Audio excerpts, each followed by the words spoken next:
Welcome back, YouTube, once again. Working on this Cobalt, and we're going to do front rotors and pads.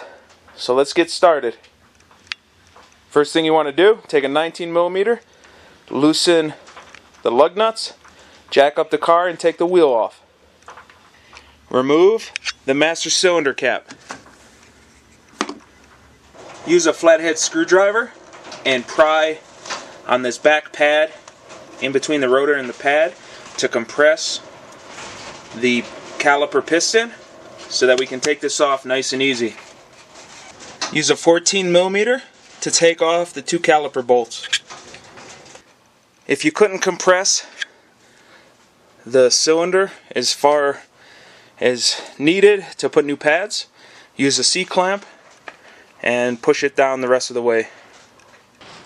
Here's the part number I'm using for the brake pads. Use a 15mm to take out the two bolts that hold the caliper bracket on. Take off the old clips and install the new ones. Take a flathead and a mallet and spin off these retaining clips that hold the rotor. Here's a part number for the rotors and the couple different brands it has the cross reference to.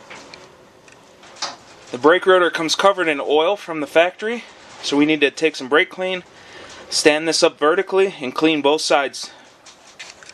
After you flatten out the little legs on these clips again, take a deep socket, and I'm going to have to use a little rubber mallet, but hold the rotor flush and then tap on these retaining clips with a deep well socket. Pull each slider out one at a time and put new high temperature grease on them. Now re-bolt on the caliper bracket. Reinstall the caliper bolts that hold it on.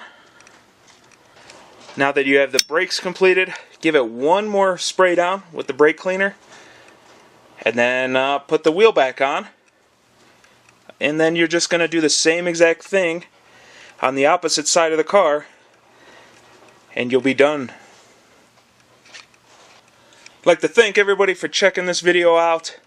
If you liked it, hit like. If you hated it, thumbs down it. If you like my videos, go ahead and subscribe. Till next time, wrench on, everybody.